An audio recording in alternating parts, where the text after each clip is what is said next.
contributions and the support that we get from the Foreign Commonwealth Development Office to be able to organize this. Now, ladies and gentlemen, we'll now move to session 3, ICT for SMEs. And this session will explore how digital tools and regional initiatives can enhance the competitiveness of small and medium-sized enterprises. It is my pleasure to introduce you to the facilitator of the session, Mr. Andrea Iba, Pacific E-Commerce Coordinator at the Pacific Islands Forum Secretariat. He leads the implementation of the Pacific Regional E-Commerce Strategy and Roadmap and delivers key regional programs that support digital trade and business growth across the Pacific. With a master's in applied economics from the Paris School of Economics and extensive experience working with governments across the region, including here in Vanuatu, he brings deep expertise in trade facilitation, digital inclusion, and private sector development. His work focuses on translating policy into practical solutions, and that's what we've been talking about since we started having these conversations yesterday, translating policies to on-the-ground practical solutions, and also to support entrepreneurs, expanding market access, and strengthening the digital capabilities of SMEs across Pacific Island countries.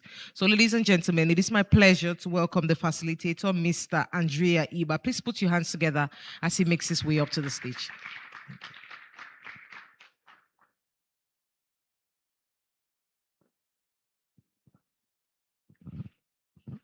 Many thanks. Hello, everyone. Thank you so much for being here. Thank you for obviously the organizers of today's event, the Commonwealth Digital Roadshow. And I'm here to now introduce very briefly the 4 panelists that will take us through a conversation on SMEs and ICT. So please, everyone, welcome Francisca Miller.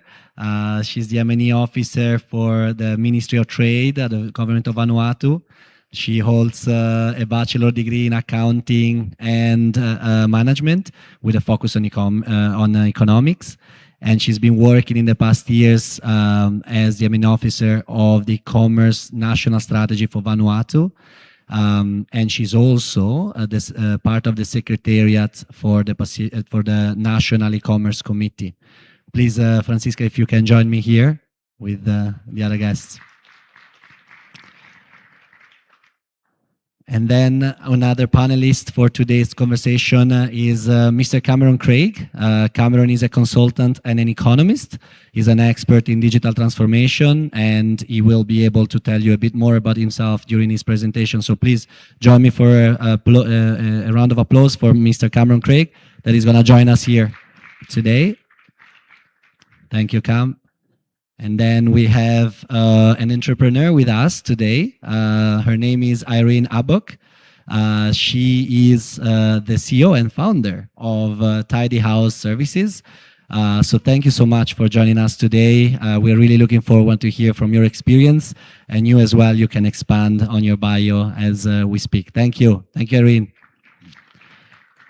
And finally, last but not least, as they say, we have Marc Antoine from VLab. Marc has worked before 15 years for the United Nations before coming to Vanuatu in 2014.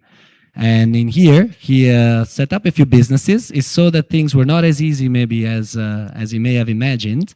And therefore, he decided to make this one of the goals of his life by funding VLab. He's supporting the entrepreneurship journey of every business is here in Vanuatu. So thank you, Marc. A round of applause for him, and join us for the conversation. Thank you. Okay, we have really a multifaceted panel. It's very nice to see. I will be standing just for the presentation, a little bit of setting the scene, trying to say what I'm doing, and then we will try to focus on the presentation of our panelists.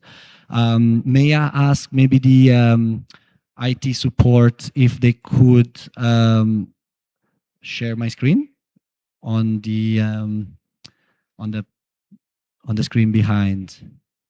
Thank you so much. Okay, so as Linda already said, I work for the Pacific Island Forum Secretariat. So very quickly, what we do, we are working on trade issues, among other things, at the regional level. One of the issues on which we focus is e-commerce. And the reason why we focus on e-commerce, digital trade, digital economy, digital transformation is right in front of your eyes. So this is one of the graphs that I like the best to explain why ICT has a real power to help businesses and lives in the Pacific. We have on the horizontal line, we have basically the population levels of countries. And on the y-axis, we have the average distance to markets of each one of these countries that are plotted in it. So you can clearly see that the majority of the world stands round in the middle. We have, decent population size, and we are not that far from markets. When you look at the left top corner, you only see Pacific Islands. What does that mean? It means that we have the lowest population densities, so smallest domestic markets, but we are the furthest away from major markets in the world. Okay? So for a region like ours, it is essential to be able to do business online. It is essential to be able to overcome this issue of geography and connectivity. Just as a nice comparison is the Caribbean countries that everyone usually brings as a comparison group for the Pacific. If you look at this, it doesn't look a very good comparison group. All the Caribbean countries, maybe in population size, may be quite similar to the Pacific. As you take distance from markets, it doesn't tell the same story. This is one of the justifications that brought us to work on e-commerce. Just to let you know, this one is a World Bank graph. It is from a few years ago, but since population and average distance to market doesn't change that quickly, it is still pretty relevant today. Okay, so because of this, we started what we call the Pacific E-commerce Initiative. This started around 8 years ago. We started with diagnostic studies. It was something really new at the time. So we needed to go in each one of these countries in the Pacific and try to understand what was the readiness to doing business online in each one of these countries, following the same methodology for every country. Vanuatu was one of the first ones, actually, that undertook this study in 2018. And from these diagnostic studies, we then developed a regional strategy, which is in vigor today. And this regional strategy has 54 measures, quite practical, that are trying to improve the e-commerce ecosystem of every country here in the region across the series of dimensions. The dimensions are the 7 ones that you see in front of your eyes. So we got e-commerce assessments, ICT infrastructure and services, which is quite relevant today, payments, trade logistics and trade facilitation, legal and regulatory frameworks, skills development, access to capital. So we are not looking at e-commerce in an unicum, and that is why today we actually can also have a conversation that spans from digital skills to financial literacy and inclusivity, and so on. What do we do as the Secretariat? We coordinate the implementation of this strategy. We have around 60 implementing agencies, among which, for example, the Commonwealth Secretariat and also the Commonwealth Telecommunications Organization, the UN agencies, SPC, and so on. And we also implement some of these measures. Okay. So why is this all relevant to SMEs? Why ICT matters to SMEs? I just put down a few points. Our panelists will explore them more. They are the experts, but just to understand the context. So here in Vanuatu, like in many other countries in the world, we don't have so many large businesses. So SMEs, so small and medium enterprises, are really the backbone of the economy here. We can see them everywhere, formally, from informal sector to formal sector. We have agriculture producers, kava and chocolate businesses, shops, tailors, tourism operators, you name it. They're everywhere, and they're probably, we don't have precise data, but probably they account to 80% of the economy or 70% of the economy. So why is ICT important to them? So we start from geography and the connectivity issue that you were seeing before across the Pacific. It's also true for Vanuatu within its own boundaries. So Vanuatu is far away from international markets, but even domestic markets are not easily connected or are not very, very close. To trade domestically is expensive, to trade internationally is even more expensive. So obviously, ICT can help to mitigate this part of business. Access to market is another important one. Sometimes you can access markets now with technologies through services. Once I was in a taxi in Suva, and there was a taxi driver just telling me about his son that is working for an accounting firm in Australia, based in Fiji, spending the money in Fiji, but working for overseas. That's another way to really get markets closer. Financial services, of course. Now, thanks to the digital technologies, we have mobile payments. We have also other ways to do banking online. We have, and we will explore also other technologies that would help towards these, towards connecting the population to financial services. All of this brings cost reductions. I put something else, for example, tourism. Vanuatu has a nice tourism industry. Without technologies and online business, it's very, very hard to attract tourists to your own bungalow if your own bungalow does not market internationally, and so on and so forth. Similarly, for resilience, very interestingly, there are also technologies that are being proposed for post-disaster cash reliefs. So there are so many ways that these technologies can help businesses and consumers alike. So from the side of technology, and I'm about to conclude, there has been a lot of progress. I took, I think here, basically 10-year span. If you look for the 4G population coverage, that was 0 in 2013, we are getting to 90% in 2024. These ones are ITU data. Similarly, for 2G, so this is a cost of mobile data expressed in USD for 2 giga, okay? It used to be in 2013, something like 70 USD for 2 giga. Today, we are getting closer to a 7-8 USD for 2 giga. Again, this is massive improvements. You can see it from the slopes that and the graphs that are here depicted.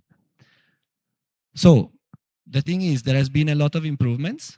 We acknowledge that. It's quite important. We can acknowledge that as well. So why aren't we just all doing it? Why not all of our businesses are adopting technology and innovation? Why isn't there a very huge digital transformation happening in the economy? And for those parts in which a little bit is happening, why is it only in urban areas, Povila, Luganville? So obviously, we have a lot of answers, which we will also hear today from our panelists. Cost of digital transformation, digital skills, financial inclusivity, so on and so forth. From our side, the Secretariat has introduced a program. It's called the PIF-CBIS Plus program. And we have also come to Vanuatu. We provide tools like toolkits on how to make business online. We do training workshops with MSMEs. We also select some SMEs for coaching, and then we provide them with a business grant. This is just one of the ways we try to help, like some others, many other implementing partners out there. And so with this, I think we pretty much get the idea of the context. I'm gonna give the word to our panelist, Marc-Antoine. If you'd like to start today, Marc-Antoine will make a presentation. And after him, we will have Irene, then Francisca, and then Cameron. Then we will have time for questions. Thank you very much. Thank you very much, Andrea. And thank you for inviting us and giving us the opportunity to speak today. So my name is Marc-Antoine Morel. I'm the founder of VLab, which is a charitable association that was established in 2019 with the view to support and promote entrepreneurship and innovation in Vanuatu.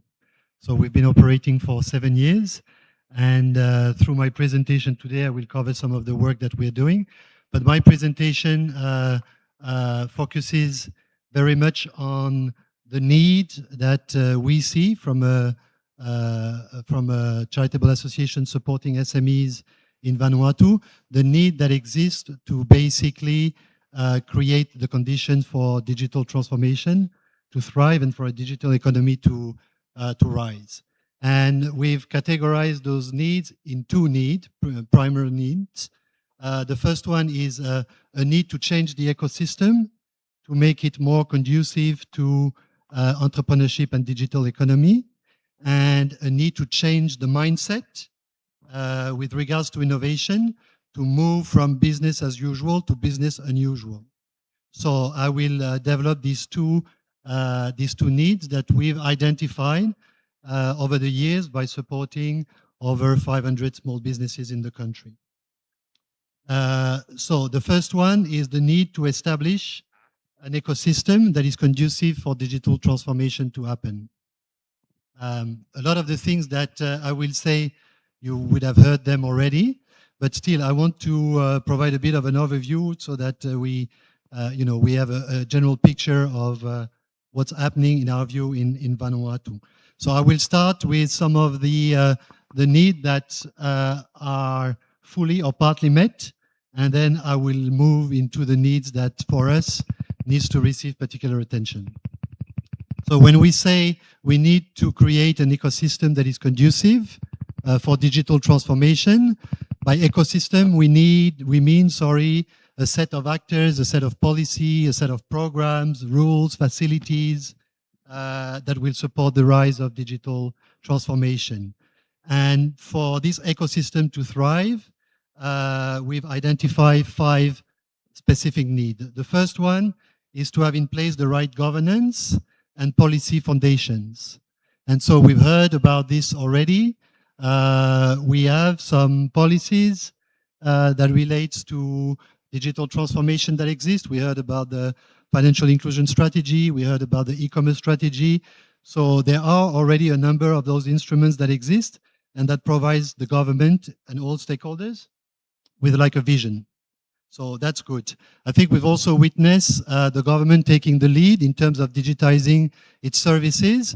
This is something that is ongoing, but if you had been like me in Vanuatu for 10 years, you would have seen a lot of difference. So also this is something that is improving and that is very, I think, very encouraging. The third, as part of this governance and policy foundation, is the need to have a dedicated digital agency. And we do have in Vanuatu, we're fortunate enough to have many actors in the government, the 2 in particular that are pushing for this agenda. One is the Vanuatu Aid for Trade Management Unit as part of the Ministry of Trade, represented here by Francesca. And the other, obviously, is the Department of Communications and Digital Transformation, represented by its director, John Jack.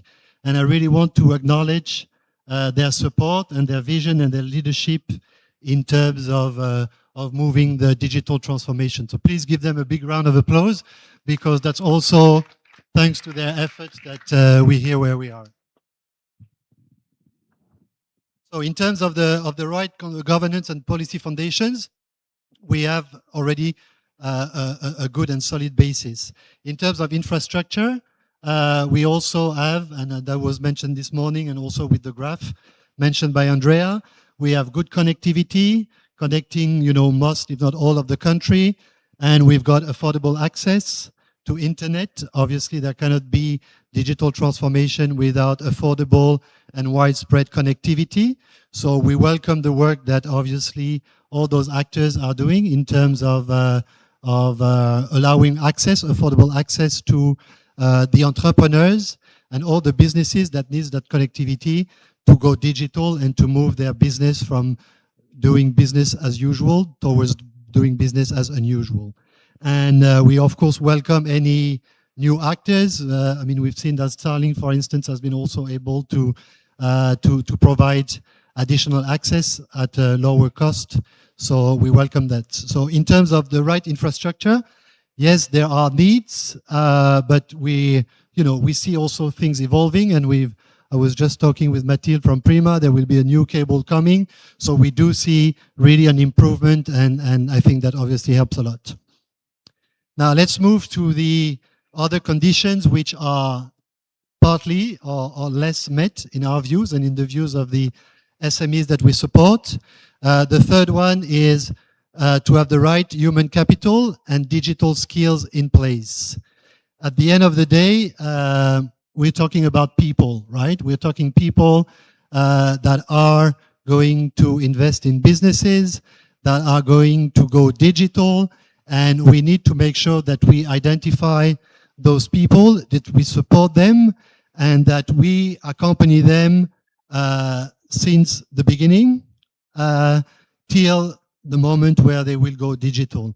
And I was happy to hear this morning MP Samuel mentioning about education.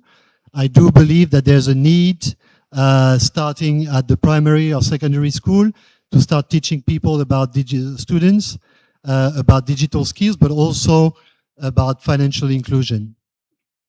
Just on that note, for us, having been supported all these entrepreneurs for many years, what we've seen is financial literacy is the key impediment to business success. You cannot run a business if you're not financially literate and if you don't know how to financially manage your business. And there's a lot of gap into this. So as part of this development process and transformation process, it's good to look at digital skills, but I also want to focus on the need to look at other skills and in particularly financial education and financial literacy. So we do see in that context that there is also a change.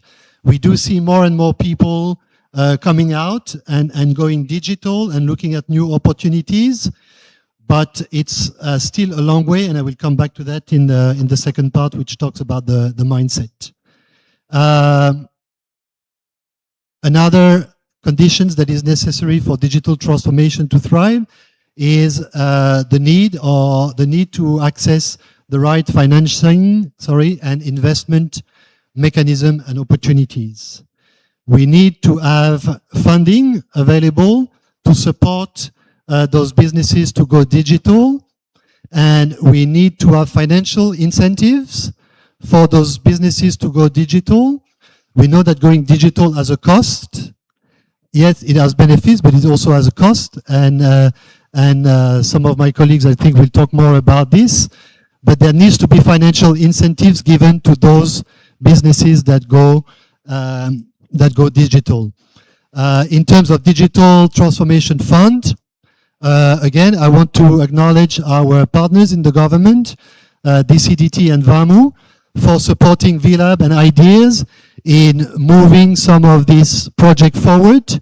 We have a project called Online Trampoline that is supporting at identifying a number of businesses that are already a bit mature, more in the acceleration phase, and through extensive support over a period of 12 to 15 months to accompany them in the digital transformation journey. So we've had 2 phases already of this Online Trampoline program, and Irene has been part of that, so she can share her experience. And I'm happy to announce today that there will be a 3rd phase that will scale up. So instead of 4, we will go for 8 entrepreneurs that we will accompany for 15 months, thanks to the government of Vanuatu for Trade Management Unit, and the Department of Communication and Digital Transformation. So please give them a big round of applause, because it is thanks to them that we're able to do that particular work. And finally, still in the ecosystem, there is the need to have the right innovation and private sector ecosystem. We've seen also a lot of progress made in recent years with VLab stepping in, with IDEA Association, and my colleague Cameron, who was representing IDEA, will tell you more about the work that we're doing. But there is a need for more of these actors that accompany businesses in their digital transformation journey. We know that starting and running and managing a business in Vanuatu is very complicated, let alone going digital. So those institutions and organizations that we represent today, we feel are absolutely key to make that difference and to allow those actors to be accompanied in the long run. And I insist on in the long run because it doesn't take a workshop or a week of training for people to be transformed. It takes several months, if not years, and therefore this is the approach that we've chosen to accompany them in the duration. So we feel that if those 5 elements are all in place, then the ecosystem will be mature, will be conducive enough to enable the country to go much more into the digital phase. Now, the second key needs that we've identified is a need to change the mindset with regards to innovation, to move from business as usual to business unusual. And why am I saying that? Because digital transformation in Vanuatu is business unusual. There are very few businesses that has gone digital. I mean, very few, at least in the SME sector, and we need to change that. So it's still very unusual for us, after all these years, to meet some businesses that come through our incubator with a vision, with an objective, and with the means and the will to go digital. So we need to change that, and we feel that it needs to happen. For that to happen, we need to change the mindset. Why am I saying that, and how are we going to do it? The first one is, I think, and this is something that MP Samuel mentioned this morning, we need to reimagine education from the ground up. We know that classroom is the place where, you know, the mindsets are formed, and we need in the classroom to changing the mindsets. What we've seen in 7 years of operation is that there is very little creative thinking in Vanuatu. Why? And I'm saying that, you know, it's just something that we've realized. The number of creative and innovative business that we've identified over the years, you know, it's probably a handful at this stage, despite the fact that every year we support 100, 150, 200 businesses, the ones that are really innovative and creative, we can count them in a handful. So we need to change the mindset, and the right place to start is in the school. What we've learned, what we were told, is that in Vanuatu, people are not encouraged to think creatively, whether it's in their school, their communities, their church. You know, innovation and creative thinking is not encouraged. So we need to change the mindset. We need to start at the education level, primary, secondary school, and move to university, etc., etc. Do I have still like a few minutes? I'm almost done, huh? Okay. So this is some for instance, something that VLab is doing, working with university. We haven't gone yet to the level of high schools or primary schools. We intend to do this, but there is a need to do this at all levels of the education curricula. The second need, what we see needs to be done, is to make innovation visible, celebrated, and rewarded. We need to have national innovation awards. We need media campaign. We need TV programs. We need things like this to promote and encourage innovation and creative thinking. And this is, for instance, in the context of that need that VLab came with the canoe race last year, which was the first TV program, reality show, that was broadcasted on the national TV, with the aim of showcasing, promoting, encouraging, inspiring entrepreneurs to go into the innovation field. And Irene was also part of that journey, of that show, so maybe she can share also her experience. Finally, our last two things, we need to connect local problems with local solution, and we need to recognize that innovation feels sometimes irrelevant when it feels that it's imported and foreign. We need to make sure that innovation fits into the local context and recognize that sometimes in Vanuatu, innovation and digital transformation, but innovation more, is not only digital or high-tech, that low-tech can also be seen as innovation, and push those solutions that fit and match the local context. And last but not least, we need to build a safe space for experimentation and place where, again, innovation is encouraged. Place like UmiWork that was set up at the same time as VLab, which is a co-working space, but where they have like a fab lab where people can access 3D printers, etc., etc. And we need initiative like the one that VLab is organizing in terms of hackathon. We try to organize yearly some hackathon with young people where they are locked up in a room, given a problem to solve, and then they will have the full day to think about that problem, and then they will pitch their solution to a jury.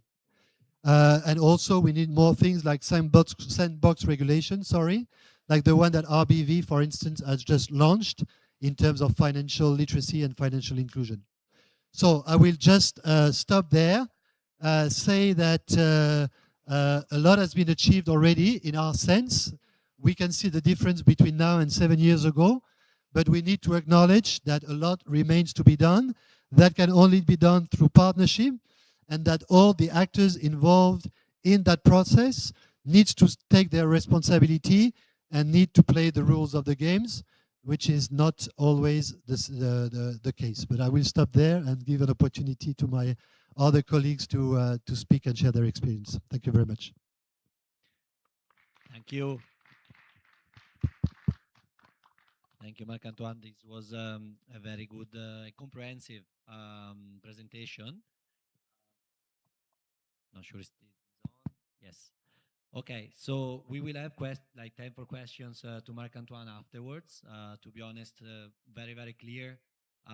We talked about need to change the ecosystem, the various ways to do so, need to change the mindset. That's also very, very important. Think about innovations that feel foreigners, and so on and so forth. They need to be applied to the local context. So thank you, Marc-Antoine. That was a very, in 15 minutes, you did touch upon a lot of topics.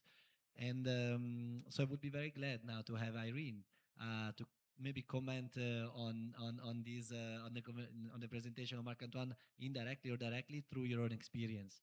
So thank you so much for being here, and please, if you can share some of your experience with us. Thanks. Good afternoon, everyone. My name is Irene, and I'm an entrepreneur, founder of Tidy House Eco-Friendly Cleaning Service. I also serve as the Pacific Community Leader for UN Women, E-Trade and Commerce this year. And my duty, particularly for UN Women, is to support women entrepreneurs across the Pacific. This is by promoting digital tools, particularly their skills, online business growth, while connecting businesses to regional and international opportunities. But today I will speak more about myself and Tidy House as a small business, and the journey that we go through digital transformation.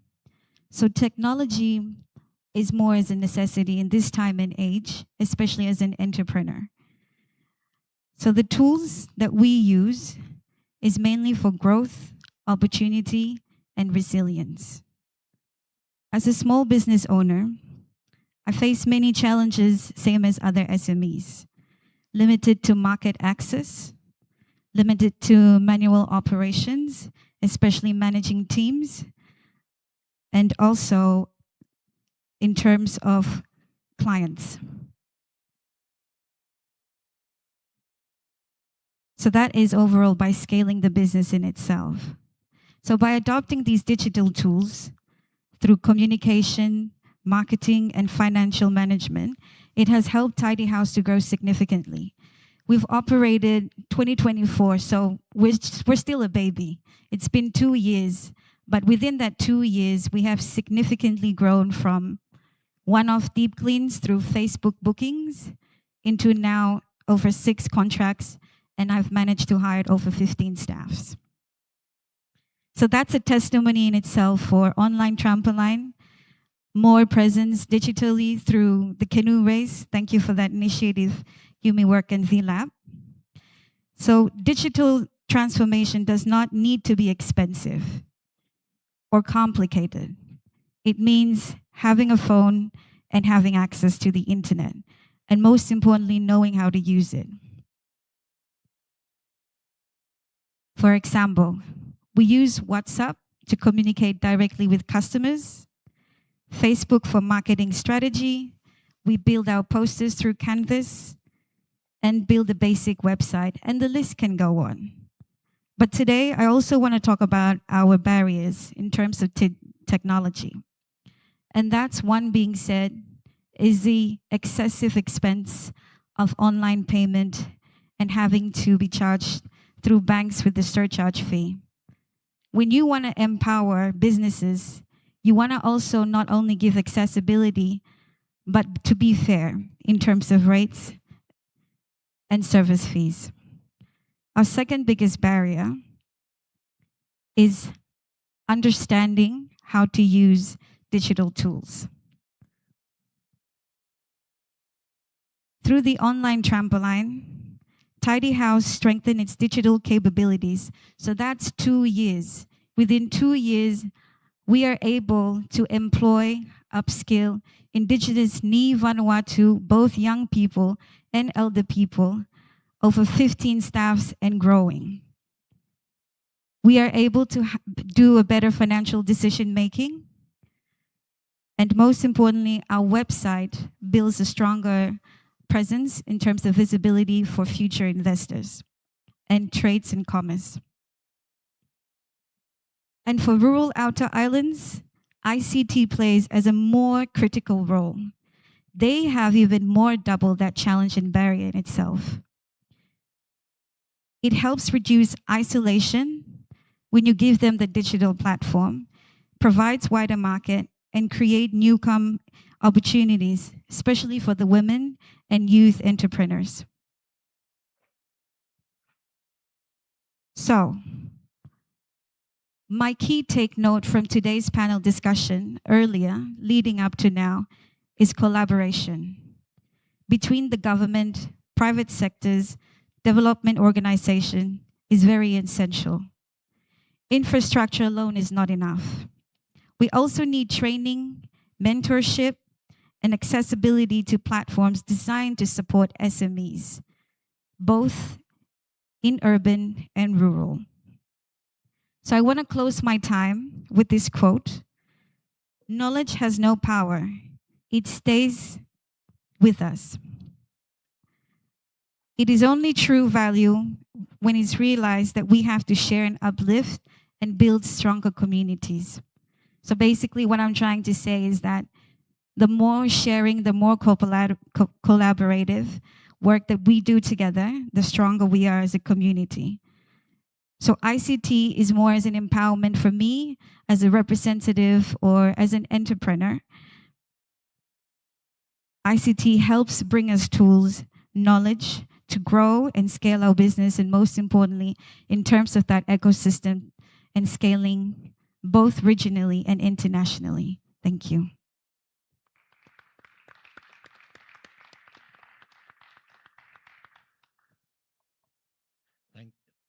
Thank you so much, Irene. Very inspiring. Thank you. And we will get back to you also to ask you maybe a few more questions on your business, how you decided to start. So that's maybe for the second round. But thank you so much. I've put down a few notes, and yeah, I can see one thing that was very interesting is that you also mentioned rural areas. So that's maybe something we could get back on it to it a bit later. Okay, over to Francisca now. She will bring us.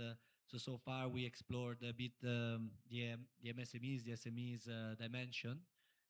Francisca will try to take us to her perspective from the government point of view, so from an institutional side point, and obviously through what they are doing and with respect to MSMEs mostly as the Ministry of Trade, but also with respect to technology and digital trade. Over to you, Francisca. Thank you.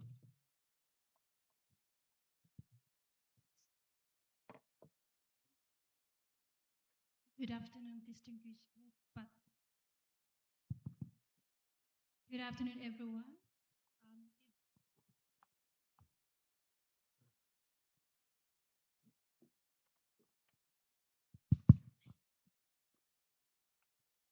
Good afternoon, distinguished guests, partners, and the private sectors.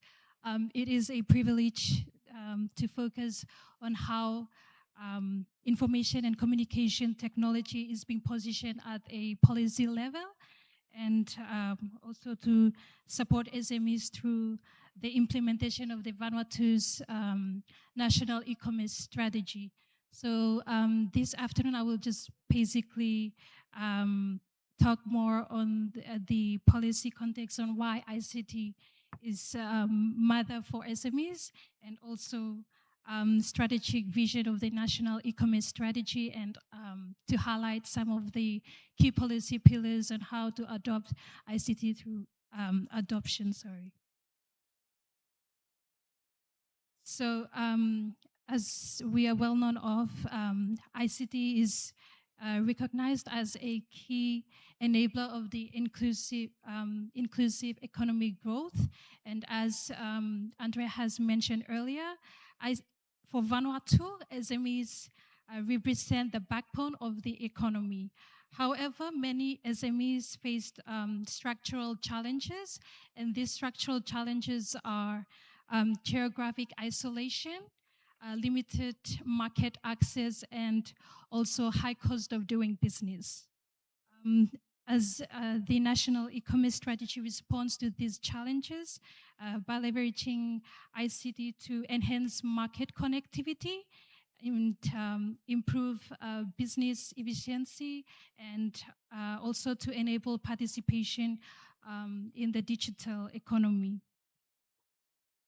So the strategy aims to create an enabling environment where SMEs are, can confidently engage with in digital trade. This is guided by some of the key policy objectives, and that is to strengthen the digital ecosystem, enhance trust in online transactions, also build capacity of SMEs in order for them to adopt ICT, and also to facilitate access to digital markets.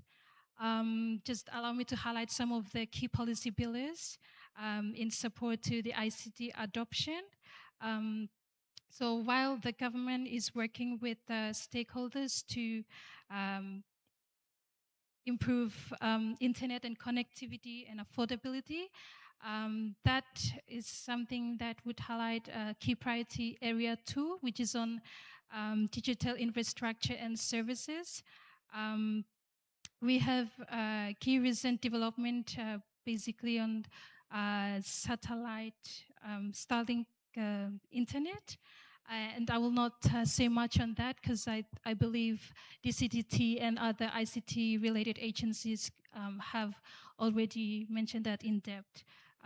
So however, I would just stress that ICT digital infrastructure is a key aspect of the e-commerce strategy and roadmap as well.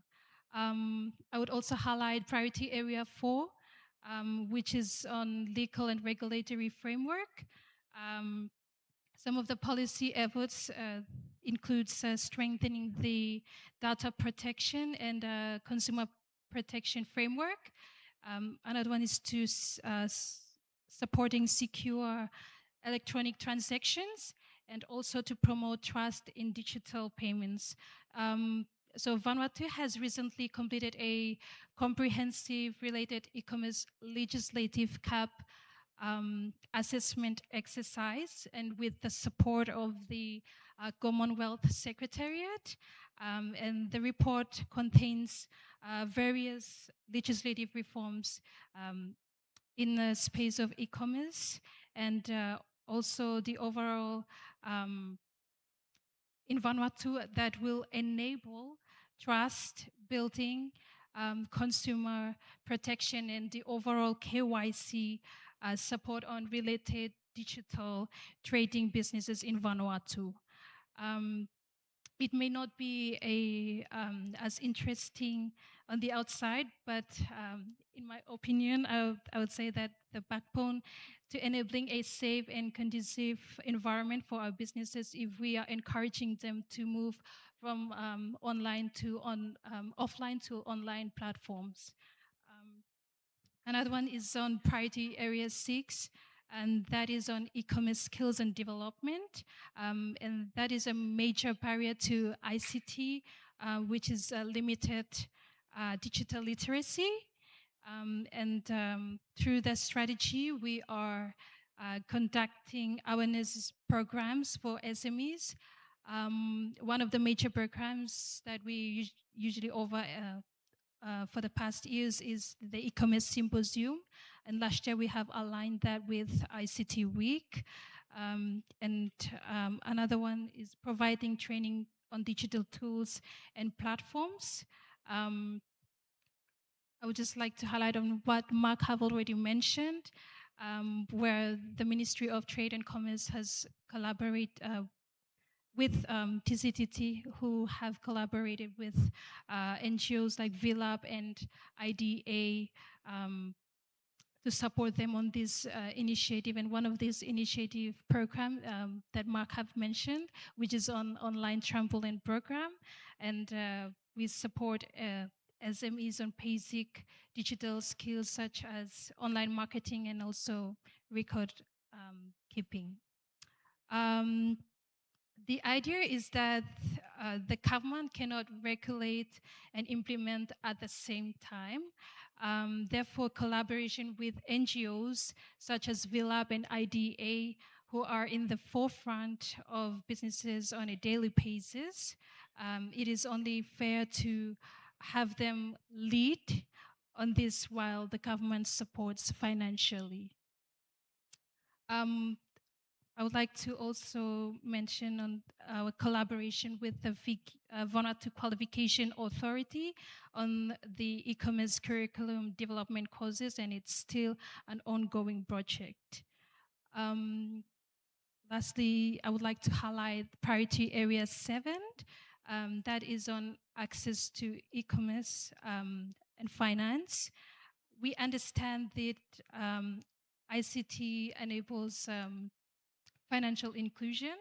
And for policy support, we focus on promoting mobile money and digital payment solutions, encouraging partners with financial institutions, and also to support SMEs to formalize and access financing.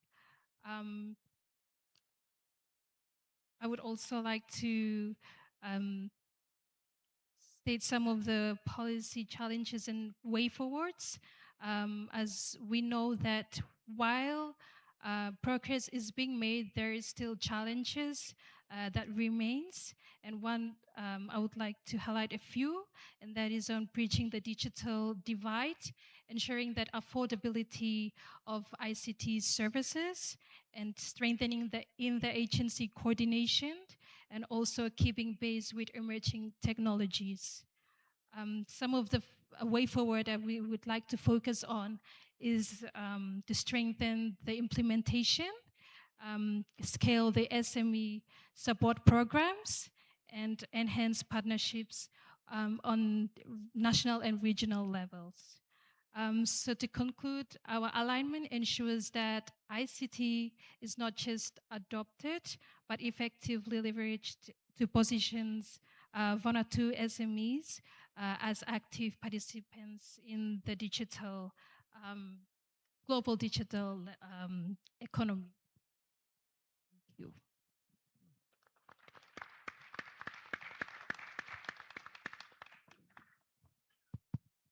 Thank you so much, Francisca, for guiding us through what the government of Vanuatu is doing through the e-commerce strategy, the national e-commerce strategy.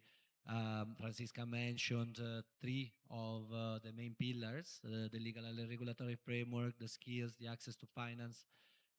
Of course, without all these dimensions being addressed, it would be really difficult to have in place SMEs that can use and adopt technologies for their own benefits. And in fact, we did see already some of these collaborations with VLab going to very good use. So thank you so much. Also, what you obviously defined maybe a little bit more on the boring side of things.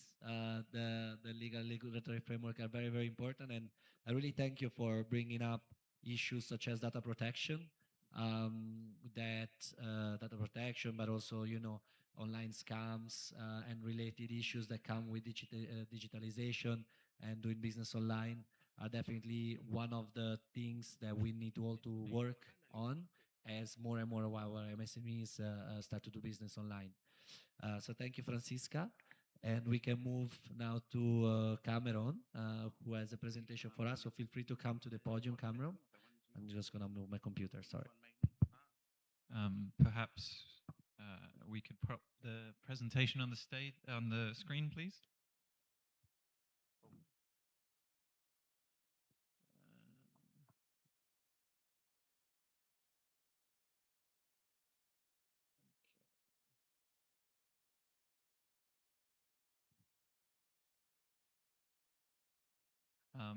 Okay, I'll just start off with a very brief introduction of myself. My name is Cameron Craig.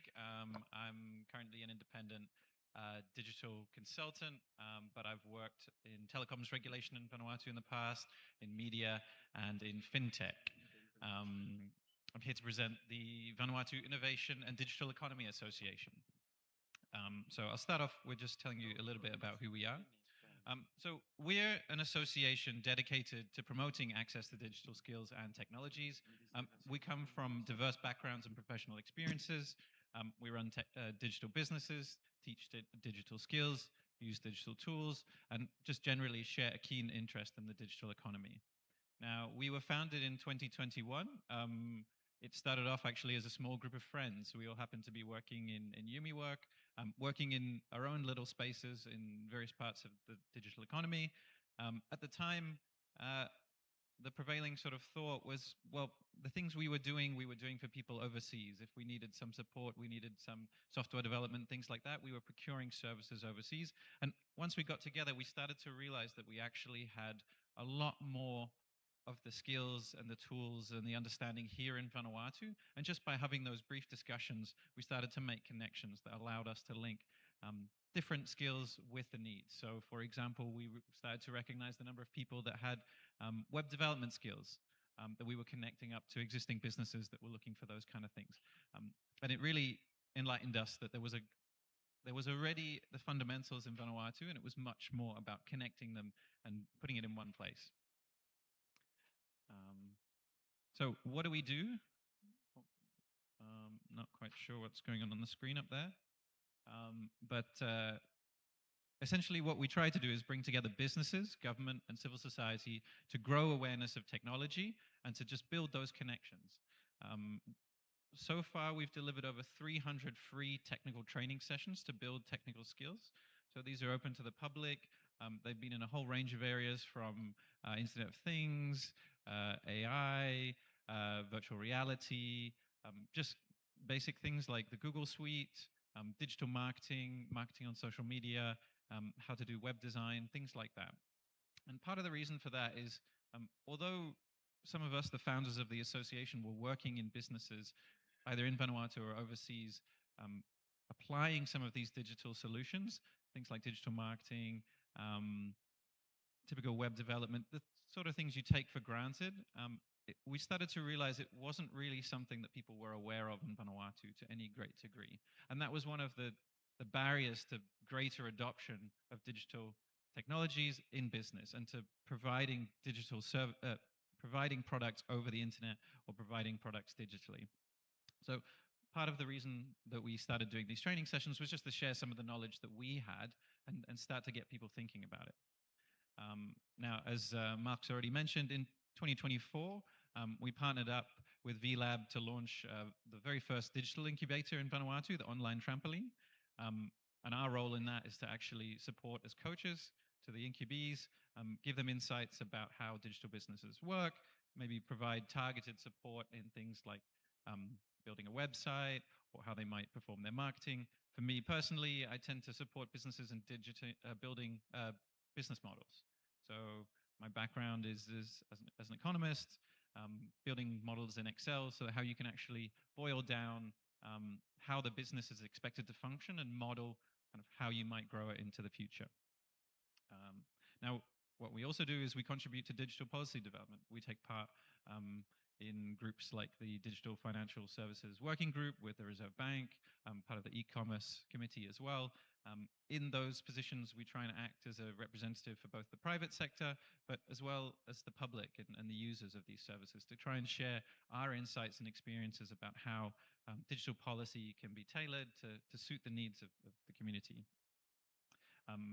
To further that, we've been building connections with startup incubators and digital community in New Caledonia, and we signed a partnership with them, I think it was in 2023, and that's something we're hoping to grow in future, to give greater access to entrepreneurs in Vanuatu and in New Caledonia, to share experiences, to share knowledge, and for businesses to also connect and grow together. Now, as I've mentioned a few times, the reason that we do it is because we believe that the innovative use of digital technology can positively impact life in Vanuatu. We want to build the connections between like-minded stakeholders to support that mission, and we aim to empower businesses and individuals to participate and grow the digital economy. And as a big part of that, it's about supporting MSME capacity development to promote inclusive and sustainable digital growth. So as a kind of final point, we'd welcome you to come and join us. We're a member-based association, individuals and businesses. You can participate in all sorts of different ways. We're also looking for funders to support some of the programs that we're doing, such as supporting the incubees. At the moment, some of our priorities are to unlock some of the challenges that have been mentioned by some of my colleagues on stage. One of them is to look at how we can unlock greater financing for small businesses in this space, where we've had programs like the online trampoline.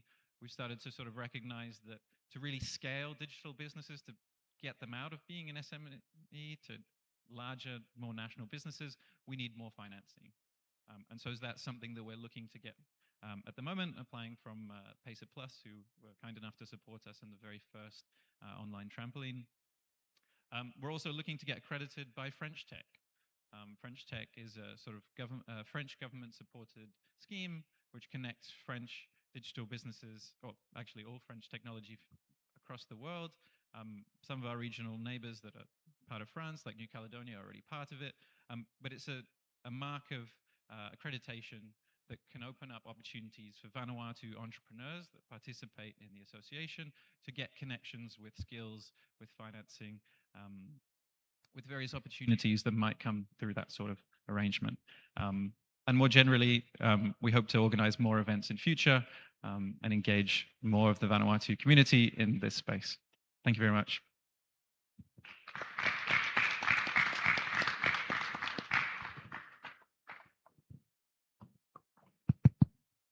Okay, thank you. Hello. Yeah, thank you. Thank you, Cameron, for your presentation. Very interesting, the work that IDEA does. Congratulations. Also, I find it really interesting how you started to map skills as a first step. I guess we are one of those economies in which knowledge is very easily scattered. And one of the difficult things is to know who knows how to provide a service and who knows how to support when you need such skills. So thank you so much. I think that we have some time on our side. Your presentations were all pretty to the point. And so maybe I was thinking to do a round of questions. I took some notes, and then we could leave the floor for some questions from the audience. That's Linda, is that okay? Do you think? Yeah. Okay. So Irene, I would like to start with you. It was very interesting, your presentation. You listed a few things that you think that should be improved. You listed what maybe was also quite interesting to know, that digitalization doesn't have to be necessarily complex and so on. I have a question for you though. Would you like to be able to tell us from your experience really, or your knowledge of the ecosystem in which you work, other entrepreneurs like you, how ready are entrepreneurs in Vanuatu to adopt ICT tools and to benefit from the digital economy? Would organizations or associations like VLab and IDEA be able to help in this context? And finally, because you mentioned it, sorry, it's a long question, but you can, I'm sure that you can weave it all together. Finally, what about rural areas? You know, a lot of the support that I can see is in urban areas. So is there, yeah, what are the needs in rural areas for people in rural areas? And are there existing support that you know of? Thank you. Thank you for that question. It's very clear that in this time and age, even though we are like one of the third world countries, everyone has a mobile phone. And I believe that I could see after the canoe race, which is last year, a lot of young people are looking into business initiative. And with that being said, we recruit people online, and you'd be surprised by how many people here can also use WhatsApp. So WhatsApp, Facebook, understanding how to use email. We are definitely ICT ready in terms of digital transformation and business. With the challenges to understand what tools you need and the target audience or your potential customers, that in itself is a training opportunity that we can channel down to existing organizations and programs such as UmiWork, VLab, to Trampoline, and also a big collaborative to push that initiative, because we are sitting there, the number of youths and women and also men that want to go into business has significantly improved, and they're coming out. So we shouldn't let them wait. Okay, thank you. And I'm very happy to hear the optimism, and it's very good to hear. So maybe, did you manage to touch upon, sorry, the rural areas part of the question, if that's anything that you would be able to mention as well, in terms of what kind of support would be available for people in rural area? I don't know, computer labs, any way for people there to connect and maybe do business online? If you could expand on that part. Otherwise, don't worry, we can move on. So as mentioned, the barriers are definitely online payment. A lot of rural people, like farmers, and also producers, like women that produce woven mats, they promote their products or their services through Facebook, and they do get the demand. However, it's the transformation of digital economy. It's a transformation of understanding how to use those digital tools also to enhance and boost their products, and most importantly, potentially export. So yes. Does that answer you? Thank you. Yeah, that's great. Thank you so much. Thank you, Irene. Okay, I would like to actually ask something to Marc-Antoine. You mentioned a few times the canoe race, not only you actually, Irene, Cameron as well, and Francisca, the canoe race, the online trampoline, I think that's the name. So would you be able to maybe guide us through the process of what led you and your organization to bring these initiatives to life? And what is the focus that you give on digital in these two initiatives? And may I ask you whether you think that these events, how these events help to bring this sort of interest, awareness of opportunities, and change of mindset that you were mentioning in your presentation before? Thank you. Thank you, Andrea. So we run two types of programs: incubation and acceleration. Incubation, obviously, targeting startups and fairly grassroots level businesses that reflect the Vanuatu economy. So in the area of agriculture, small retail shop, handicraft, etc., etc., and acceleration programs that look at businesses that are already a bit more mature already, and then needs additional support to move to the next stage. So that's very much in terms of the work that we're doing to support businesses, but we also feel that there is a need to promote and encourage and showcase entrepreneurship and innovation. And this is where programs like the Canoe Race have been designed to really provide an opportunity for people to, to relate to what they're doing and to think that if these people are doing it, I should be able to do it also myself. And interestingly, after this Canoe Race TV program, we conducted a behavioral survey with people in Port Vila, and we found out we interviewed like 250 people randomly, and we found out that 5% of them had actually taken steps to create a business having watched the Canoe Race. And so 5%, you can say it's only 5%. But if you put that at the level of the country, it's actually a lot of people and a lot of businesses. So I think really what we are trying to do is to inspire.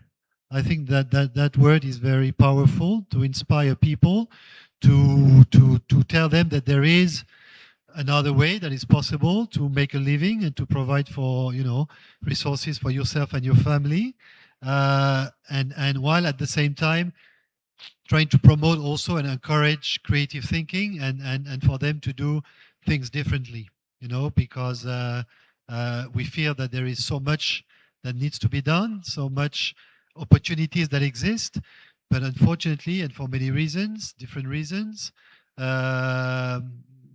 people tend to do the same thing. So that's the two angles that we're trying to address those issues. Thank you. No, thank you so much, Marc-Antoine.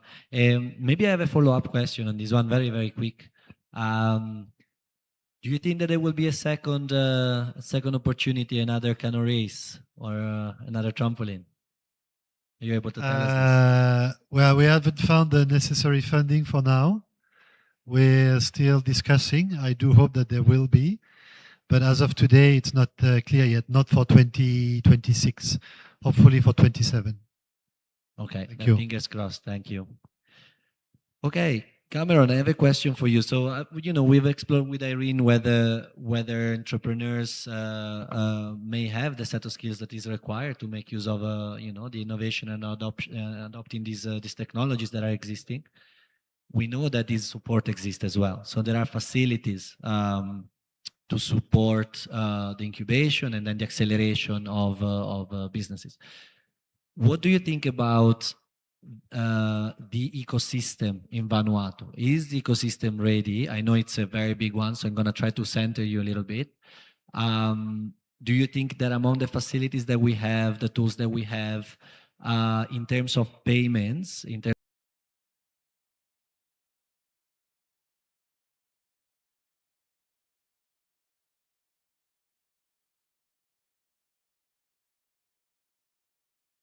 we will have there will be more support for doing online businesses for most of the entrepreneurs that we have. Thank you. So I might actually start by answering the second part of your question there. I think we get quite caught up on things like AI. I think AI is a wonderful tool. AI allows me to do the work of several people.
can keep going until the project is done. If you're a small business, you can't wait for somebody to get back to you to give you the keys to log into the digital kind of payment portal, or to wait for the techs at one of the providers to come back to you to connect it up to your website. These are the kind of costs that kind of exist under the surface that SMEs have to deal with. Now, those are a challenge for SMEs in general, but they're particularly a challenge in Vanuatu when we don't have the experience or knowledge of doing that. We don't have so many people that have run a digital business before that are now trying to do it again. Now, that's kind of one of the things, one of the bridges that we tried to bridge at IDEA, that some of us have that experience that we can share with some of the incubees. Some of it is just giving them the confidence to say, this is not acceptable. You should be able to do this for me. Because at the end of the day, that impacts the bottom line of their business. If they have to go digital, they can't spend months waiting to be connected to payments, because at the end of the day, if they were a physical business, they could collect cash in hand tomorrow. So some of these kind of areas are the things that we need to kind of work on. The same applies for support. If I send an email to customer support, if nobody answers the email, then I might as well go in person. And it's some of those sort of small details that I think are some of the barriers to real adoption and really kind of connecting. Another example mentioned this morning, the NBV talking about trying to put digital onboarding onto their systems. It's really great to have an application that you can use, and I've used a number of the ones in the banks and digital payment systems in Vanuatu. They're really good. But if you have to go into the branch to actually get access to that, you've just cut off all those people that live in rural areas that have to travel all the way to the branch. So there's some of that access element that we can deal with as well. I hope that's to address your comment. Thank you so much. And that was a very, well, we didn't touch upon these issues before filling our presentation. So thank you for delving into some of really the practical details of everyday life of trying to get some payments through, so trying to get some information and so on. So thank you so much.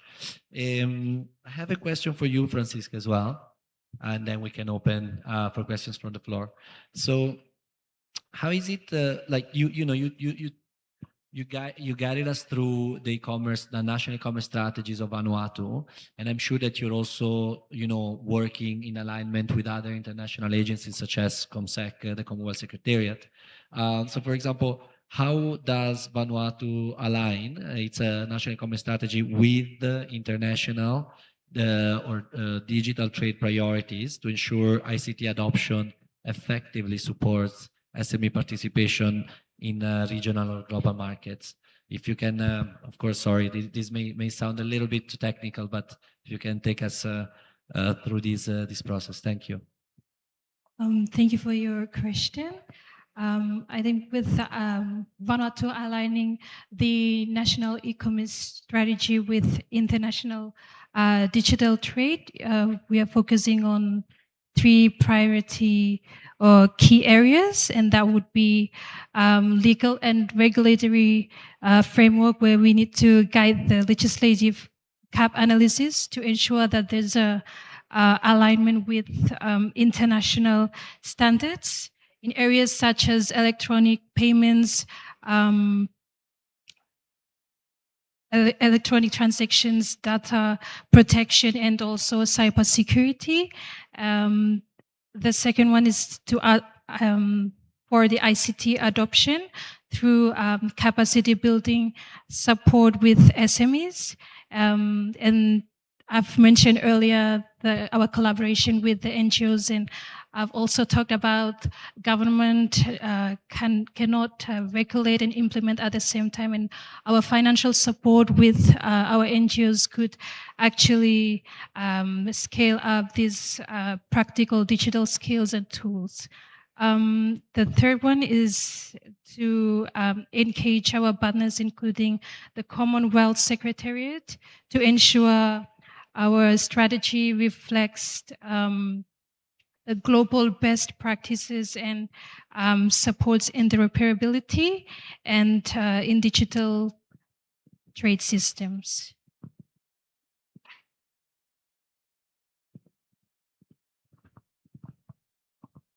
Thank you so much, Francisca. Many thanks.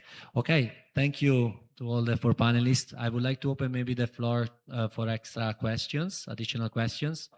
I think we touched upon quite a few interesting topics, but obviously there is so much more to say. So please do let us know if you have any questions for them. Okay, Assad.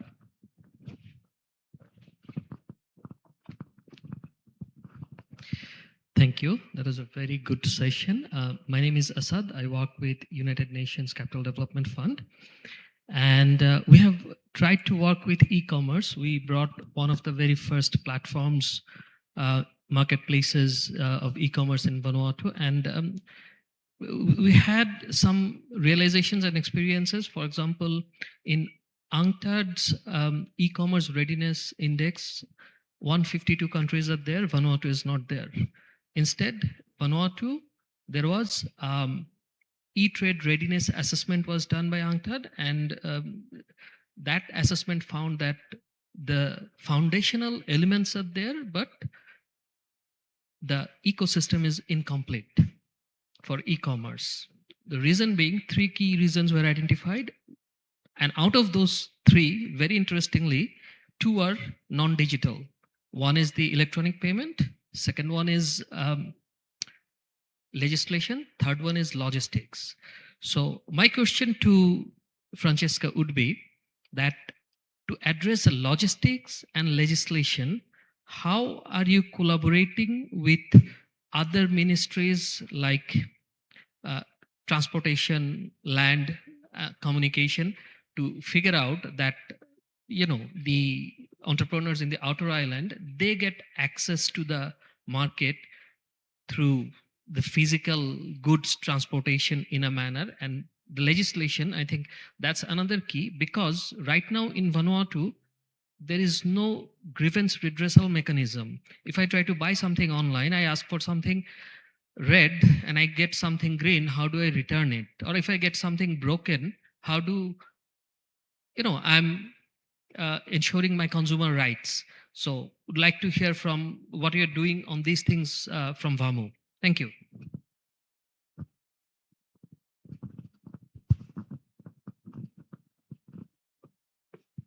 All right. Thank you for your question. That is a very important question. I believe last year we did a validation workshop on the physical addressing system to basically address some of the key issues on logistics and facilitation of e-commerce. And we have developed a technical working group to actually work more on this, and it is still an ongoing project that we are still processing on. Yeah.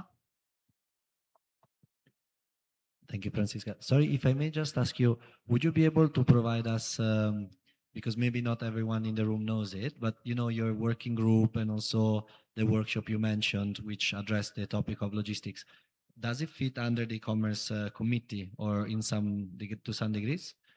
If it does, would you be able maybe just to introduce us to the committee, what it is, what it does? Because I think it kind of partially answer Assad's question by connecting all the various stakeholders that implement the strategy. Thank you. All right, so we have a technical working group who actually work on this validation, this physical addressing assessment, and they have developed a technical working group, and that has to be taken up to the e-commerce committee in order to do a final decision on that, and that's where the e-commerce committee has to facilitate their final decision in order to get this project going on. Thank you, Francisca. I hope that more or less that answered the question. Of course, it is, yeah, it is a big, quite complex, I guess, here in Vanuatu. I know that there is, this governance system at the core of the implementation of the strategy. I think that issues like that are probably addressed by the e-commerce committee as well as the NTDC, the National Trade Development Committee. Of course, it's very multifaceted. It has various bits and pieces into it. When we talk about shipping, the issue is it has to do with everything, right? Not only like cost of fuel, or maybe just even ships themselves.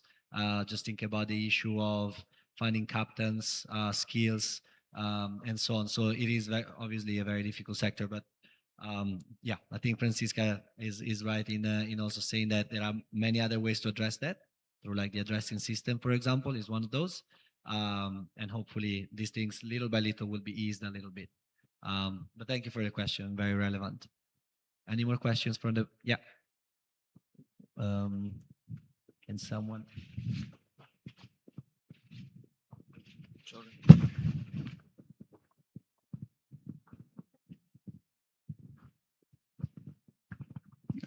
Hello. So question and a comment actually addressing that last point on the logistics. I think there are a lot of good practices to be taken from Africa where there is no addresses, where they either use the plus addresses that exist and that define precisely a point, or just to rely on local partners. So if you ask someone in Pengo where you live, Andrea, I'm sure you would know. If you ask someone living in Freshwater, you wouldn't. So just having the right network of ecosystem of third-party players for the logistic angle is something that has proven very successful elsewhere.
Venture funding on a per incubee basis.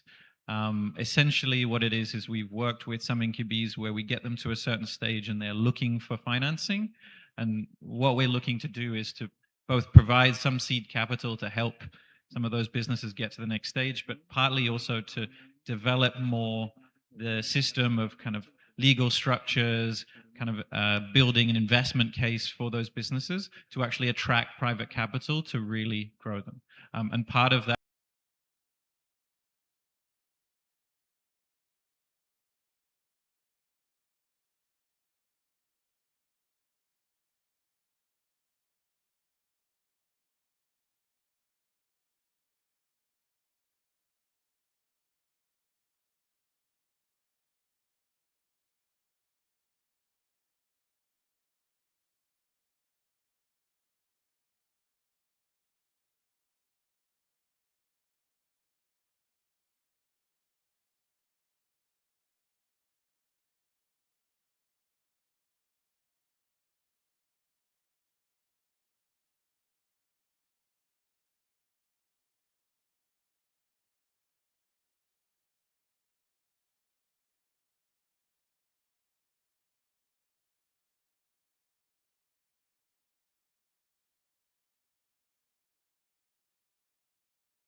we are aware of.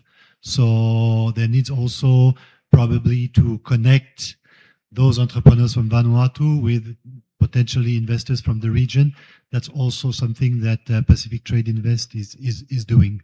But we're not at this stage yet, but we do see some of the businesses that we support arriving to that level where more funds is needed to invest for growth, and that's an issue to be able to help them access these funds. They can go to the banks, and that's what they would do. But as you know, the banks are very expensive in Vanuatu, and Irene maybe can tell you about her experience. So there is a need for innovative thinking also in that area of investment readiness and venture capital.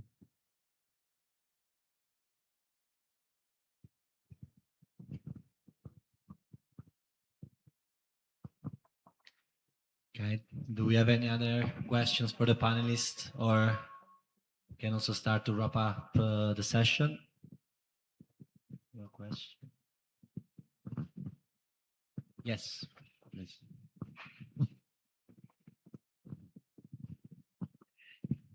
Yes, thank you. The whole issue of going to banks, in my experience in the Caribbean, it's very, very difficult for startups to get loans or, from banks. I saw the Irene, when you said bank, I don't know if it was involuntary, but there was a shaking of the head. What is your experience? I'd certainly like to know what your experience is. With the banks in particular. So in terms of digital transformation, when we, for example, when we have a booking for a deep clean, the payment gateway with our website, we have not really used that yet. Therefore, transactions are made from bank accounts to our business bank account. And each time we get paid, we lose money. Each time we do transactions to suppliers or even to our employees, we lose money. So since I've started the business, it's been 2 years now. Last year in itself, just the service fee for the bank, it went up to almost 100,000 Vatu. Just receiving payment from customers, paying suppliers, and also paying my staffs. So it's a real struggle. If we want to empower small businesses to come up, they will not survive with that. It will destroy them. Thank you. Thank you very much for adding this last point. Yeah, very sorry, Irene, to hear also that most of the profits or revenues are basically lost in bank transactions. That's what we are talking about. Thank you. Any more questions from the audience? Or okay, one last one over there. Yeah.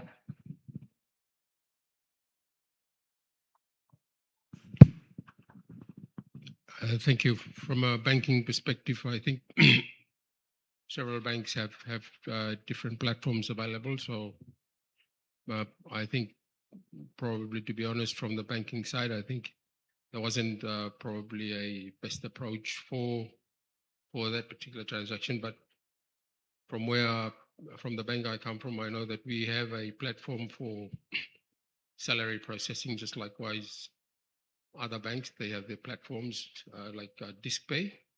So that has a fee of 30 Vatu per transaction. So just to give you a heads up, yes, we can assist with your transaction fees. Thank you. Thank you for the specification, the clarification, sorry. Okay, I think we probably are at the end of today's discussion on, unless Cameron, you wanted to add. I was just going to jump in and say, if you'd like, you can take my card and send us your details, because we'd happily share that with our incubees and the people that we work with. We'd like there to be competition in the financial space.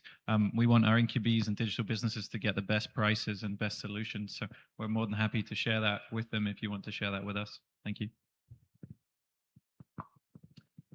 Thank you all. So thank you for today's discussion. As I was saying, it's been very lively. I think we've all learned quite a lot.